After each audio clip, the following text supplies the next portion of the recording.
Today is March 31st, and it is Trans Day of Visibility, a day to celebrate transgender people, our friends and neighbors, and raise awareness of discrimination faced by trans people worldwide. Just this week, Indiana, West Virginia, Kentucky all banned gender-affirming care for minors. And according to the Human Rights Campaign, this year has already seen the highest number of anti-trans bills on record. So let's talk about this. To talk about this Trans Day of Visibility and access to gender-affirming care, we are joined now by Dr. Alethea Xentakis, a postdoctoral scholar at the Institute for SGM Health and Well-Being at Northwestern University. That's a big title. That's a lot of degrees. So we're glad to have you as an expert on this topic, Doctor. What's the importance of having a day specifically? Good morning, and thank you for having me. The Trans Day of Visibility is incredibly important. It was intentionally created to acknowledge and celebrate transgender people while we're alive.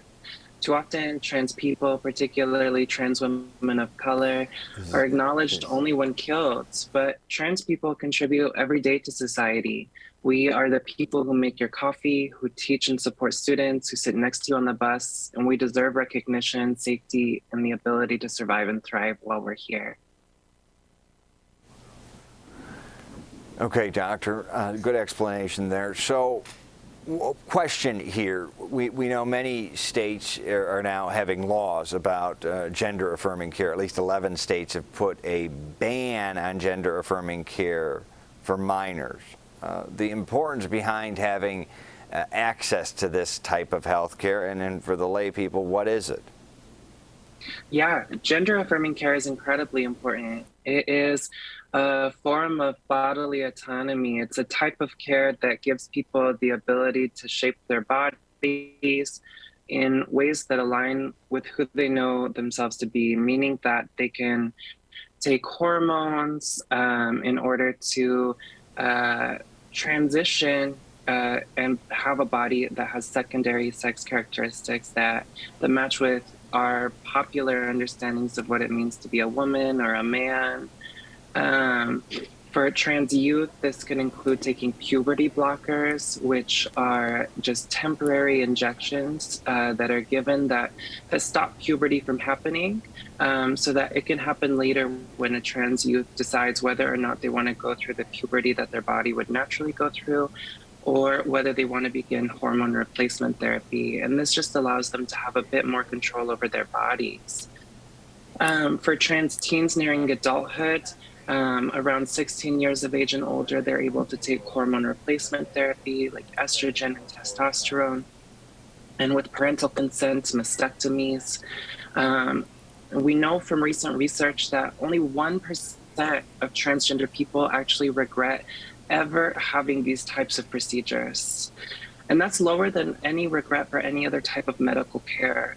For many, within that 1% of regret, that's because they experience oppression for being transgender. And so often they choose to detransition or go back to living the way in which they were before they underwent these procedures, because they are too afraid to continue existing in a society that tells them that they're not welcome here, or that they aren't able to find jobs any longer. They've lost family members, and so they choose to revert back in order to be able to exist and survive. The American Medical Association, Doctor, the American Academy of Pediatrics, and the Endocrine Society all agree that gender-affirming care is safe. Research shows that gender-affirming care improves mental health, overall well-being for transgender people. Can you speak more on the mental aspects? I think you touched on it. Yeah, gender-affirming care is highly safe, and individuals undergoing care receive extensive education on the effects and outcomes of any medical procedure within gender-affirming care. These types of procedures have enormous benefits. Studies have found that transgender youth who receive gender-affirming care are 60% less likely in some cases to develop depression, 73% less likely to be suicidal. And similar results are found with transgender adults. Gender affirming care is also shown to increase relationship stability, sexual health, overall happiness, and contentment in life. And in large, this is because gender affirming care leads to a sense of comfort within one's body.